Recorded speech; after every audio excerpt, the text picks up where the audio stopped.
ఎవరు వెళ్తారు station? Police station law and order ముందు పార్టీలు కానీ మనుషులు కానీ చూడము.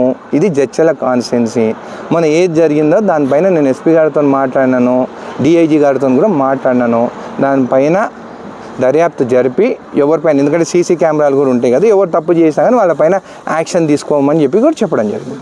స్టేషన్లో పార్టీ కార్యకర్తలు ఎవరిని కొట్టినారు ఆ వీడియో ఉంటే నాకు చూపించండి, ఇమీడియట్గా నేను కేసు బుక్ చేపిస్తాను.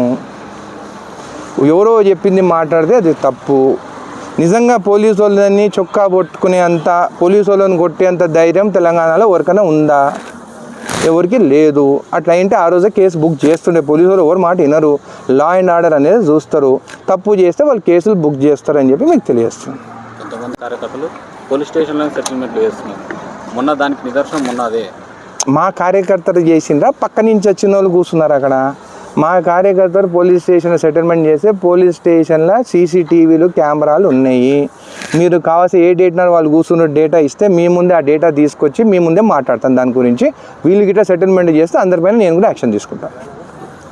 దిష్టి అంట తెలంగాణ వాళ్ళంటే మనమంతా నరదిష్టి పెట్టినానికి అంటే కోనసీమ అంటే గోదావరి ఏరియా అంతా కొబ్బరి చెట్లకి ముండం లేకుండా అంట.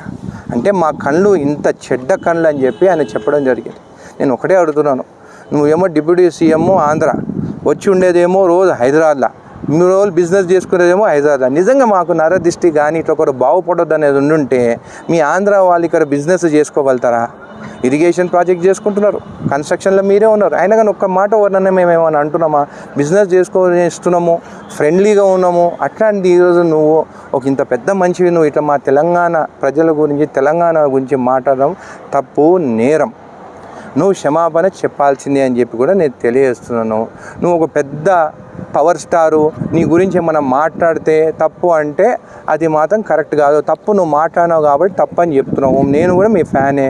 మొన్న రీసెంట్ మూవీ కూడా ఫ్లాప్ అయిన మూవీ కూడా నీది అట్లీస్ట్ ప్రొడ్యూసర్ అయినా బాగుపడాలని చెప్పేసి ఇక్కడ 800 రూపాయలు టికెట్ పెంచితే కూడా నేను కూడా పోయి నీ మూవీ చూసినాను. కానీ ఈరోజు నువ్వు సెంటిమెంట్గా మా తెలంగాణ వాళ్ళ గురించి మాట్లాడితే మాత్రం కరెక్ట్ కాదు. ఎందుకు మళ్ళీ హైదరాబాద్లో ఆస్తులు కొనుక్కుంటున్నావు? మాది నరదిష్టి అంటున్నావు కదా, మరి మీరు బాగుపడితే మేము చూడలేము కదా, ఎందుకు హైదరాబాద్ ఆస్తులు కొనుక్కుంటున్నావు? అన్నీ అమ్మేసుకొని పోయి విజయవాడలో ఉండరాదా? నీకు ఇక్కడ ఏం పని అని చెప్పి నేను చెప్తున్నాను. మేము అభిమానించే సినీ యాక్టర్స్ మెగాస్టార్ ఉండొచ్చు, అదేవిధంగా బాలయ్య ఉండొచ్చు, పవన్ కళ్యాణ్ ఉండొచ్చు, ప్రభాస్ ఉండొచ్చు, అల్లు అర్జున్ ఉండొచ్చు, అందరు మూవీలు మేము చూస్తాము. మాకు కూడా తెలంగాణలో ఈ యాక్టర్స్ అంటే కూడా మాకు ఇష్టం.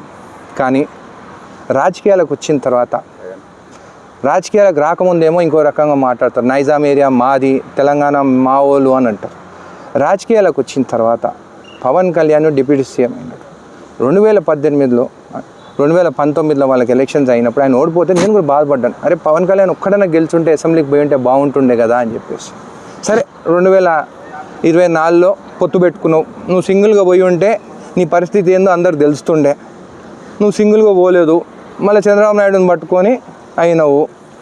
ఒక మెగాస్టార్ చిరంజీవి గారి తమ్ముడిగా ఆయన పేరు చెప్పుకుంటేనే నీకు స్థానం ఉన్నది. నిజంగా మెగాస్టార్ చిరంజీవి గారు లేకుంటే నువ్వు యాక్టర్ అయ్యేదా? అయినా కానీ మీకు రెస్పెక్ట్ ఇస్తున్నాము. కానీ నువ్వు ఎప్పుడైతే మాట్లాడినావో తెలంగాణ వాళ్ళ గురించి మాది నరదిష్టి, మా కళ్ళు పడే గోదావరి అంతా నాశనం అయిపోయిందని చెప్పి మాట్లాడడం మాత్రం కరెక్ట్ కాదు. అట్లా మాట్లాడినప్పుడు నీకు కూడా చిత్తశుద్ధి ఉంటే నువ్వు హైదరాబాద్ ఆస్తులన్నీ అమ్ముకొని పోయి విజయవాడలో ఉండవు. నీకు అంత ప్రేమ ఉంటే ఎందుకు హైదరాబాద్లో ఉంటున్నావు? అక్కడ ఉండి 24 గంటలు సేవ చేయి.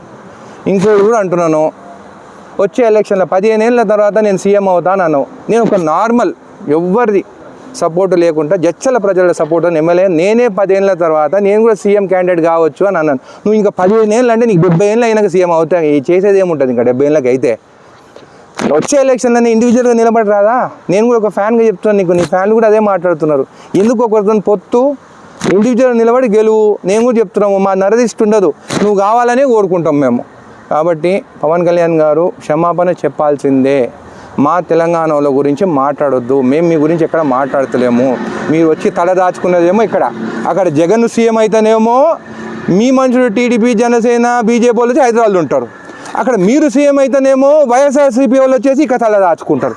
అరే మీకు దాచుకునే దానికే హైదరాబాదు, మీ బిజినెస్ కోసమే హైదరాబాదు. కానీ తెలంగాణ వాళ్ళ కళ్ళు మాత్రము మేము నరదిష్టి పెడతామని చెప్పి మాట్లాడేది మాత్రం కరెక్ట్ కాదు. మీరు క్షమాపణ చెప్పాల్సిందే. లేకుంటే హైదరాబాద్ ఎందుకు ఆస్తులు కొనుక్కుంటున్నావు? ఇప్పుడే కొనుక్కుంటున్నావు కదా, ఆస్తులన్నీ ఎక్కడి నుంచి వచ్చినాయి, అప్పులన్నీ తీరినాయి అంట కదా అని అందరు ప్రజలు అంటున్నారు. అయినా కానీ యాజ్ అ ఫ్యాన్ మీ కుటుంబం బాగుండాలని చెప్పేసి, మీ కుటుంబంలో కూడా అందరూ తెలంగాణ వాళ్ళని పెళ్లి చేసుకున్నారు కదా. రామ్ చరణ్ ఎవరు చేసుకున్నారు? తెలంగాణ అమ్మాయి. అల్లు అర్జున్ ఎవరు చేసుకున్నారు? తెలంగాణ అమ్మాయిలే. అంటే మా ఆస్తులు కావాలి, మావన్నీ కావాలి, కానీ మా కళ్ళు మాత్రం నరదిష్టి అని అంటారా? ఇది మాత్రం ఒప్పుకునేది లేదు. మొన్న సీఎం రేవంత్ రెడ్డి గారు స్పష్టంగా చెప్పినారు, టికెట్ పెంచాలంటే 20% దాంట్లో అమౌంట్ అందరికీ ఇవ్వాలి, వాళ్ళకి కార్మికులు అని చెప్పడం జరిగింది. 100% hats off to our CM.